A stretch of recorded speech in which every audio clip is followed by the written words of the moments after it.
됩니다. 더욱이 기관에서 당시까지의 테스타멘트 픽서스가 맞죠?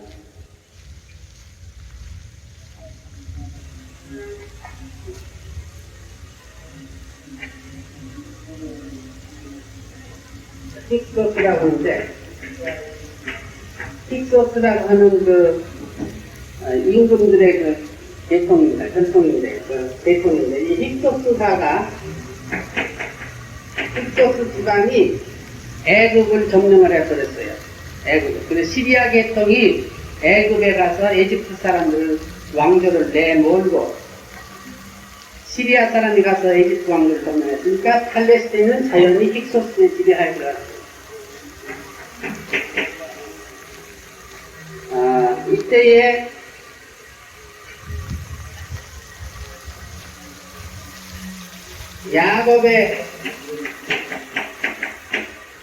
야곱의 부족이 이주를 해요. 애굽으로. 그 여러분 출애굽을 보면은 출애굽 전에 창세기 나오나요? 창세기 보통 나오죠? 야곱의 아들이 12이 있는데, 그래서 야곱의 별명이 이스라엘입니다. 그건 꿈에 하나님이 보낸 천사하고 씨름을 해서 이겼다. 그래, 이스라엘은 하나님과 씨름해서 이겼다. 하나님을 이겼다. 엘이라고 하는 말이 알이라고 하는 우리나라 마찬가지로 하나님은 신을 알이라고 합니다. 이스라는 이기라. 스허브, 그허브는 허거든요. 불을 쓴다, 불을 핀다, 쏜다, 그러죠? 그러니까 캔턴, 센턴이라고 언어학에서는 통하는 걸로 되어 있습니다. 그러니까 이스라는 이기라도 돼요. 이기라, 그러니까 하나님을 이겼다 하는 말, 이것은 김선배 학설인데, 그 꿈에서 하나님을 이기고 나서부터 이름을 이스라엘이라고 바꿨어요. 바꿔가지고 아들이 12이야. 마누라가 4시고. 야곱 얘기는 창세기에 자세히 나가 있습니다. 자기 형 이삭, 에서를 둘러먹고 장자의 기업을 훔쳐가지고 형이 죽이려고 하면 달아나서 외삼촌 집에가 살다가 외삼촌의 딸들을 작은 딸한테 마음이 있었단 말이야. 그래서 작은 딸을 달라고 그러니까 그럼 7년 동안 일해라. 7년 동안 일을 해가지고 밤에 자고 나서 보니까 큰 딸하고 잤거든. 그 아버지가 큰 딸 먼저 들여보냈단 말이야. 그래서 불평을 하니까 삼촌도 불평을 하니까 그러면은 7년을 더 일하면 거지만 그래서 7년을 더 일해서 작은 딸까지 다 얻었어. 그랬는데 두 자매가 남편 야곱의 사랑을 경쟁을 해가지고 서로 자식 많이 낳아주는 것이 그때는 장기거든. 그래야 많은 그 양떼를 기를 수 있는 힘이 생기니까 부자가 될 수 있거든요. 특히 아들을 많이 낳아야 된다는 말이야. 그래서 서로 자기 쪽에 아들을 많이 낳기 위해서 자기의 여종을 하나씩 또 첩으로 주었어요. 그래 마누라가 넷이야. 양쪽에서 서로 경쟁을 해서 들어가기 때문에. 그래서 넷 가운데서 12아들을 낳았습니다. 딸은 치지 않으니까 몇을 낳는지 몰라요. 딸은 치지 않아요. 그러니까 아들이 재산이거든요. 그래서 12를 낳았는데 그 중에 11번째가 요셉인데 아버지의 사랑을 못 차지해 늦게 낳았기 때문에. 그래서 그러니까 형들이 미워했어요. 미워해서 형들한테 또 와서 음식 나눠준다고 갔다가 양 시키는데 가가지고 양 유목민이니까 여러 군데 돌아다니면서 이동하면서 시키거든요. 갔다가 또 아버지한테 가서 무슨 범담이나 할까 봐서 미워가지고 가끔씩 당하거든. 그래서 그걸 갖다가 애굽 대상들한테 팔아넘겼어요. 그래서 애굽으로 잡혀가서 거기서 종살이를 하다가 남의 집에 청지기 노릇을 하다가 이러고저러고 하다가 입장에 감옥에 들어갔다가 꿈을 잘 꾸어서 해몽을 잘해가지고 대신 하나를 살려냈어. 그랬더니 그게 이제 애굽왕이 악몽에 시달려서 했을 때 그 얘기를 듣고 끄집어내서 그 꿈을 해몽을 해줘가지고 이제 창세기 보면 재밌는 얘기 나와. 그렇게 저렇게 해서 애굽에 살게 됐다. 이렇게 돼 있죠. 근데 이것은 세속사적으로 볼 것 같으면은 이 시리아 계통의 힉소스가 애굽에 가서 애굽의 왕조를 물리치고 지가 애굽왕이 됐기 때문에 시리아 쪽에서 온 사람을 우대했습니다. 같은 시리아 쪽에서 온 사람들. 그래서 같은 시리아계인 야곱의 가족이, 부족이 그리 이주해 갔을 때 우대를 했어요. 그래서 거기서 잘 살았어요. 살았는데 이변이 일어났습니다. 한 400년 후에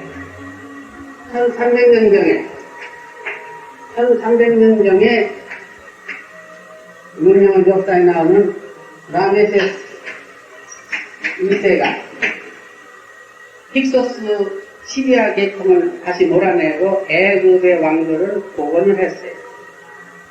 그러니까 시리아 쪽에서 와서 거기서 똥똥거리고 사는 것들은 400년을 전부 이제 노예처럼 그냥 혹사를 당하고 쫓겨나고 이렇게 하는 판이에요. 그래서 이때 사람들이 이스라엘 사람들이 살다가 아주 고생을 하게 돼서 쫓겨나게 돼요. 그래서 탈출한 것이 출애굽이야. 애굽 탈출. 그걸 모세가 한 겁니다. 라메세스 2세 때.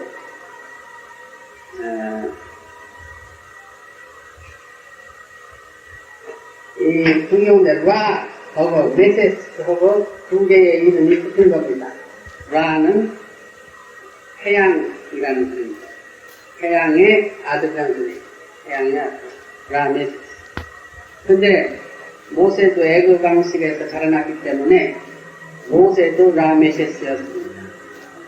그런데 태양신을 버리고 여호와 하나님을 믿으니까 라자는 뛰어버린 거예요. 그래서 모세스가 되고 메세스나 모세스 다릅니다. 그렇게 추측이 돼요.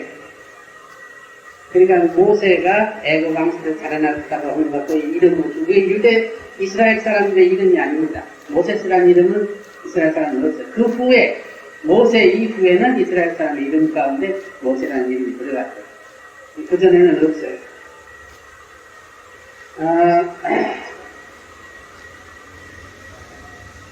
이래서 여기서 출애굽이 시작된 겁니다. 출애굽이란 말씀은 애굽은 에집트를 원래는 애굽 그렇게 읽는 것입니다. 애굽. 근데 그건 이제 지금 영어식으로 읽어서 에집트라고 있습니다. 원래는 애굽이 맞습니다. 애굽 탈출이라는 말이에요. 애굽에서 도망쳐 나온 얘기예요.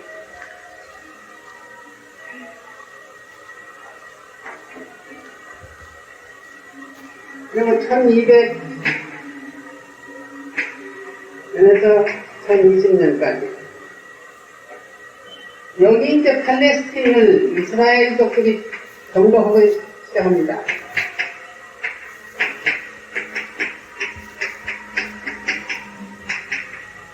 팔레스틴은 그때 이스라엘족들이 들어가서 정복을 해서 자기네 것을 삼았어요. 이제 그때 쌓아먹은 얘기. 이때가 소위 사사기가 있죠. 사사기 또는 한광기라고 공동번역해 주신 거죠.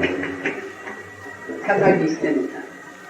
사사기는 각 부족의 독장들이 있어서 이럴 때는 공무원 독장들이 있어서 그들이 다스려갔어요. 12부족이 서로 다스려서 연합 부족 국가를 형성했어요. 연방. 그랬다가 1000년에서 900년 기원전 이때에 다윗에 의해서 비로소 통일 왕국의 건설이 됩니다.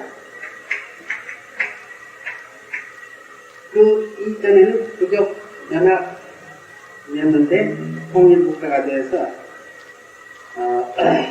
다윗과 솔로몬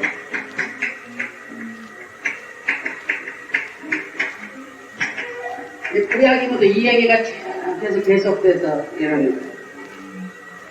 그런데 922년에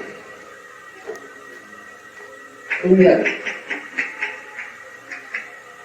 남과 북으로 분열이 남과 북으로 분열해. 다윗은 용감하고 정의롭고 가난한 백성들을 많이 돌고 그래서 가난한 이의 피고자라는 말까지 들었는데 그 아들 솔로몬은 아주 폭군이었어요. 성경에 이제 좋게 왕실 학자들이 기록된 부분이 많으니까 좋게 기록된 데 있지만은 처처불이 1000명이나 거느렸고 군대를 증발해서 그 증정제도를 강제 증정을 했고 토지 조사를 해가지고 세금을 토지세를 철저하게 내리고 이래가지고 아주 강대한 나라가 되기는 됐으나 너무 포악한 정치를 했기 때문에 솔로몬이 죽자마자 그 아들 둘이 서로 싸움을 해가지고 남조와 북조로 갈라졌어요. 남북조가 됐습니다. 이렇게 해서 이제 그 분열이 되는데 그 다음에는 여기 책에 이제 나옵니다. 네, 그 다음에 보세요. 이렇게 계속 내려오다가 721년에 기원전 721년에 북조가 아시리아에게 멸망을 당했습니다. 여기 지도를 보십시오. 여기 보면은 여기 그 화살표는 전부 회오리 바람입니다. 그 팔레스틴을 막 쳐들어온 그 군대의 발에 짓밟히는 것이에요. 제1번입니다. 마크 제1번. 아시리아가 제일 처음에 쳐들어왔습니다. 아시리아가 쳐들어와서 북반부를 와서 패망시켰어요. 남쪽은 친시리아 정책을 썼고 북부는 친애굽 정책을 썼다가 아시리아한테 망했습니다.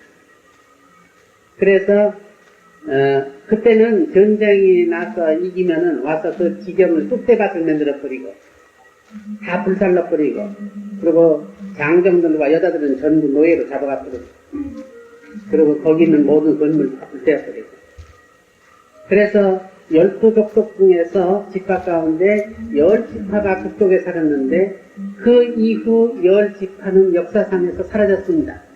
어딘가 살았겠지만 문헌에는 나타나지 않습니다. 그래서 그것을 Lost 10 Tribes, 잃어버린 10지파라고 합니다.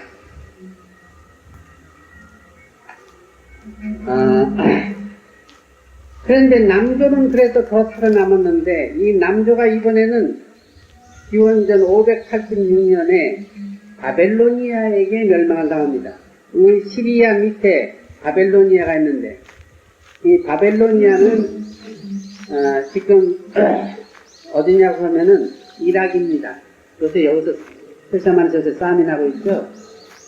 이 이락이 시리아는 옛날 아시리아의 후예고 이 바벨로니아의 후예는 지금 이락입니다. 근데 이 바벨로니아가 강대해져 가지고 아시리아를 통합해서 아시리아의 판토를 전부 다 먹어버렸어요. 그러고 난 다음에는 이제 애굽을 치러 가느라고 또 팔레스틴을 가서 휘말아버립니다. 그것이 제2번이에요. 불대선.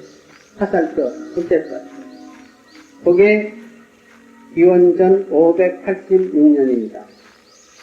그런데 또 얼마 되지 않아가지고 이번에는 페르시아가 바벨로니아를 정복하고 예루살렘을 볼모로 잡아가지고 귀족들 전부 해방을 시킵니다. 바벨로니아가 정복해서 제트 같은 사람들을 해방을 시켰어요. 그게 이 페르시아인데 이 페르시아는 지금 이란입니다. 그러니까 이란과 이락이 지금껏 충돌하고 있는 이유 가운데 하나는 이 페르시아는 히랍 계열이에요. 종족적으로. 지금 같은 세배교이지만 인종적으로는 브라파 사람들입니다. 히랍계. 그러니까 이 페르시아, 거기 지나가면 아프가니스탄, 거기 지나가면은 파키스탄, 지나가면 인도, 이게 전부 인도 유로피안들입니다. 이게 유로피안들이에요. 그러니까 꼭 서양 사람하고 같이 생겼죠. 색깔만 검지. 그러니까 그런데 이 이락 사람들은 어디 사람이냐면 이 바벨론 사람들, 이 사람들은 소위 아랍 쪽이에요. 지금 그 아랍 족속들하고 같습니다. 이스라엘 사람하고 같은 족속들이에요. 또 크게 보면은 인종적으로는. 그래서 이 두 사이에 지금껏 그렇게 충돌이 있다고 이렇게 설명할 수가 있습니다. 그런데 이 페르시아가 이번에는 바벨로니아를 멸망시켜버렸기 때문에 바벨로니아의 판토인 팔레스틴이 자연 페르시아 것이 더 됐습니다. 근데 이 페르시아는 대단히 문화적인 정책을 써가지고 정치적으로 정복은 하되 민족적인 그 문화의 자율성은 허락을 해서 가서 너희들 식으로 살아라. 다만 조공을 마치고 후손을 우리 것이다. 이렇게 해서 살았습니다. 그래서 페르시아 사람들이 이렇게 했는데 그 후에 그것이 3번인데 또 4번째 이번에는 폭풍이 또 불어왔습니다. 그것은 기원전 332년에 유명한 그 알렉산더 대왕이 이번에는 페르시아 쪽을 향해서 쳐나갔습니다. 그래서 세계 정복을 꿈을 꾸고. 근데 징기스칸이 서쪽으로 쳐서 들어간 것이나 알렉산더가 동쪽으로 쳐들어가는 것이나 그것은 왜 그러면 자기들이 같은 그 문화권이기 때문에 그래요. 예를 들면은 이 페르시아든지 이 바벨론이든지 페르시아가 아니라 바벨론이든지 토익이든지 하는 쪽이 이게 전부 아랍이든지 이쪽이 전부 동북아 문화권이기 때문에 우리 몽고도 그 같은 문화권이거든요. 그렇기 때문에 그쪽으로 쳐들어갔던 것입니다. 그것은 이제 구라파를 쳐들어간 동기입니다. 근데 알렉산더도 세계 통일을 하기 위해서는 자기들의 같은 종족들이 살고 있는 인종이 살고 있는 그 페르시아 쪽을 통해서 쳐나가는 거예요. 동쪽으로. 그렇게 해서 그 바람이 왔는데 알렉산더에 가는 일찍 죽고 그 부하 장군들이 알렉산더의 판도를 3분해서 다스렸습니다.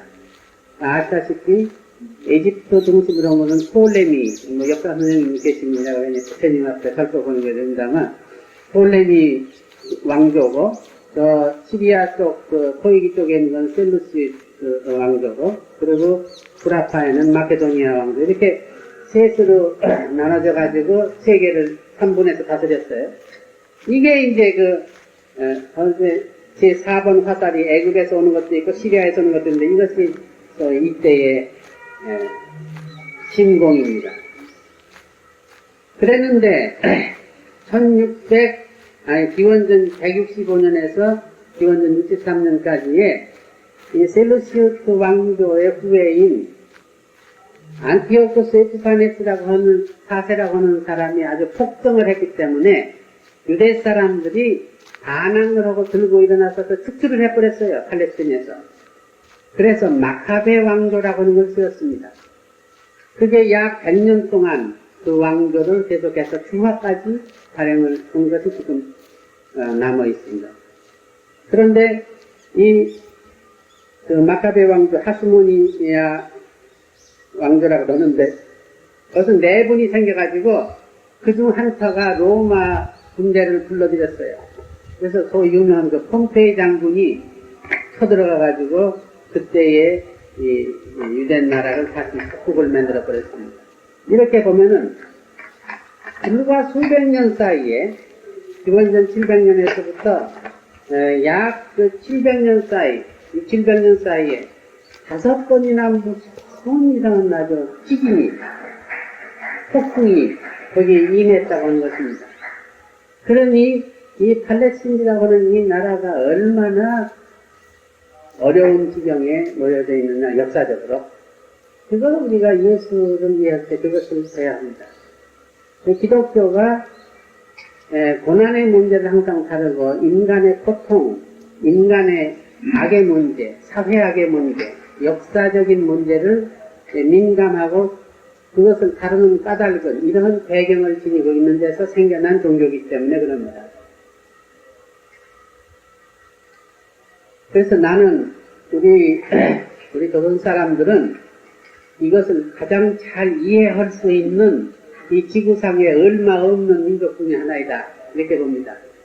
이 성서적인 그 역사 종교를 가장 잘 이해할 수 있는 그러한 위치에 역사적으로 놓여져 있는 민족 중에 하나다. 그렇게 보고 있어요. 이게 간략한 역사입니다. 오늘은 얘기는 거기까지만 하시고 다음번에 또 나갈 텐데 이러한 거 외에 이 이스라엘 민족을 그 사회상은 어떻게 되어 있고 사회계층들은 어떻게 되어 있었느냐 하는 것을 다음번에 여러분께서 좀 읽고 오시면은 대충 드러나서 간단한 얘기를 할 수가 있겠습니다. 네, 이러한 이것이 우리가 첫째로 해야 할 것이에요. 즉, 예수 시대의 역사적 배경에 대한 연구를 우리가 역사적 사회적 배경 연구를 해야겠습니다. 그것은 간단히 다음번에 하고, 다음번에는 그것과 함께 예수 시대의 복음서의 형성에 대한 얘기까지 다음번에 할 거니까 1장, 2장을 좀 읽어와 주시면 좋겠습니다.